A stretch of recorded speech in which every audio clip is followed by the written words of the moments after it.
अगर ताजमहल को 2020 में बनाया जाएगा तो कुल कितने खर्चे होंगे 17वीं सेंचुरी के हिसाब से। 2020 वाली नई टेक्नोलॉजी और नई मैकेनिज्म ना लगते हुए खाली जैसे ताजमहल के टाइम लगे हुए थे, पूरी सेम। ताजमहल मुगल बादशाह शाहजहां की अनोखा अद्भुत मोहब्बत जो आज भी आगरा में उनकी प्यार को जीवित रखा है। वो ताजमहल जिसे आज 500 से ज़्यादा साल हो चुके हैं, फिर भी आज देखने से ऐसा लगता है कि शाहजहां और मुमताज़ दोनों जिंदा हैं।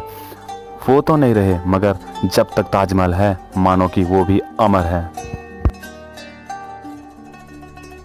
ताजमहल की कारीगरी को हम एक धार्मिक कारीगरी ना मानते हुए उसे एक भारतीय कारीगरी मानना चाहिए। उस ताजमहल को लेके आज मैं आपको एक चीज़ बताने वाला हूँ जिसे सुन के आपकी पैरों तले ज़मीन खिसक जाएगी। ऐसे रहस्यमय बातें जो पहली बार यूट्यूब में दिखाई जाएगी, आप भी सुन के दंग रह जाओगे।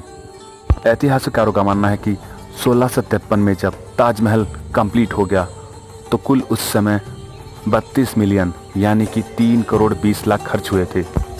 और उस प्राइस की वैल्यू 2020 में क्या है, ये सब चीज़ आपको बताएंगे दोस्तों। लेकिन उससे पहले ताजमहल के बारे में कुछ जान लेते हैं। ताजमहल की बिल्डिंग 3 एकड़ में बना हुआ है। बिल्डिंग जिस बेस पे खड़ी हुई ना, उस बेस की आकार एक स्क्वायर मॉडल की तरह है। उस बेस की हाइट 22 फीट, लंबाई 312 फीट और चौड़ाई 312 फीट है। इतनी बड़ी बेस पे आजकल की 70 से 80 घर बन सकते हैं।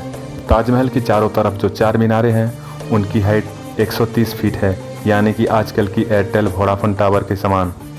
और ताजमहल की एक्चुअल हाइट है 240 फीट, जो कि मोबाइल टावर से 2 गुना बड़ा। सोचिए कितना बड़ा होगा ताज। ताजमहल बनाते समय भी स्काफोल्ड का यूज होता था।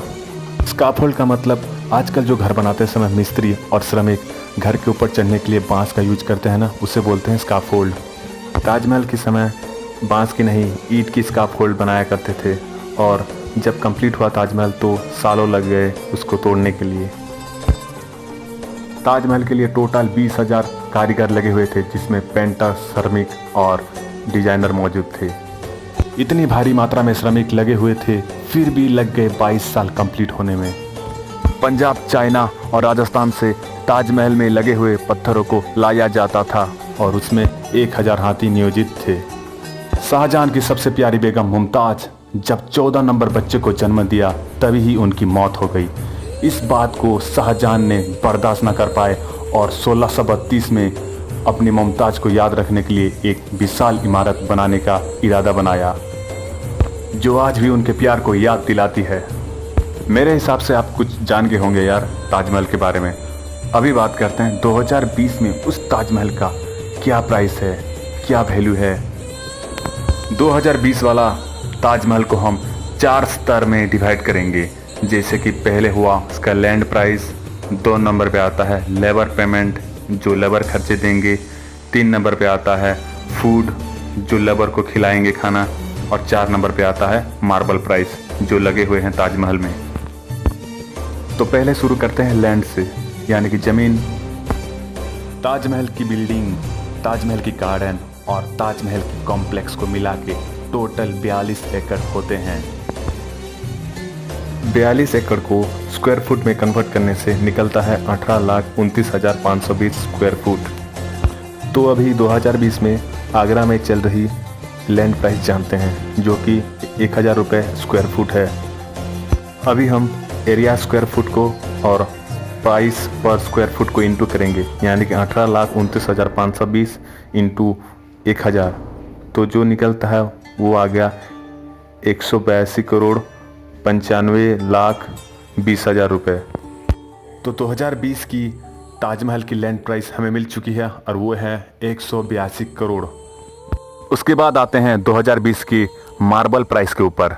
जो अच्छा मार्बल है इंडिया के, उसका नाम है अजुल बाहिया मार्बल, और उस मार्बल की प्राइस है 1500 पर स्क्वायर फुट। ताजमहल की हाइट, लेंथ और breadth total 70 lakh square foot है, और उसमें हम 1500 स्क्वायर फुट मार्बल का इंटू करेंगे तो निकलता है 1050 करोड़ रुपए। अभी चलते हैं हम श्रमिक के पेमेंट के ऊपर।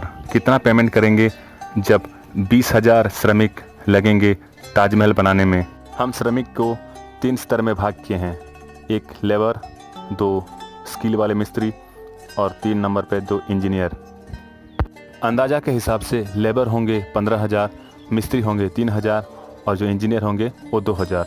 लेबर को हम पर पर्सन 300 रुपये देते हैं जो मनरेगा में चलता है अभी। मिस्त्री को हम 500 रुपये देते हैं और इंजीनियर को 1,000 रुपये देते हैं। तो तभी लेबर का पेमेंट हो जाता है एक दिन का 45 लाख, मिस्त्री का हो जाता है 15 लाख और इंजीनियर का हो जाता है 20 लाख। तो एक दिन का पेमेंट हो जाता है 80 लाख। अगर 80 लाख एक दिन का पेमेंट होता है तो एक साल में वो 300 करोड़ के आसपास पहुंच जाएगा और 22 साल चलना है और 22 साल में टोटल पेमेंट होगा 6,600 करोड़। अब चलते हैं श्रमिक जो काम करते हैं उनके खाने पीने के इंतज़ाम। टोटल 20,000 श्रमिक का अगर हम पर पर्सन 100 रुपये खर्चा करते हैं, यानी कि 2 टाइम का मील्स और 2 टाइम के नाश्ता, तब एक दिन का पेमेंट हो जाता है 20 लाख। अगर इस हिसाब से हम कैलकुलेशन करते हैं तो एक साल का हो जाता है 72 करोड़ और 22 साल का हो जाता है 1,584 करोड़। अब हम सभी प्राइस को कैलकुलेशन कर लेते हैं। पहले लिखते हैं लैंड जो 182 करोड़ हुआ था, दूसरे नंबर पे मार्बल जो 1,050 करोड़ का हुआ था, उसके बाद श्रमिक का पेमेंट जो लेबर पेमेंट होता है वो 6,600 करोड़ का हुआ था और चौथा में श्रमिक का फूड जो खाना पीना वो होता है 1,584 करोड़ और टोटल कुल मिला के हो जाता है 9,416 करोड़, यानी कि 10,000 करोड़ के पास। और भी बहुत सारे एक्सपेंसेस है दोस्तों, हमें तो नहीं पता, मगर हमारे हिसाब से ये थोड़ा कैलकुलेशन हो चुका है। हाँ दोस्तों, अगर वीडियो अच्छी लगी तो वीडियो को लाइक, कमेंट और शेयर करना मत भूलना।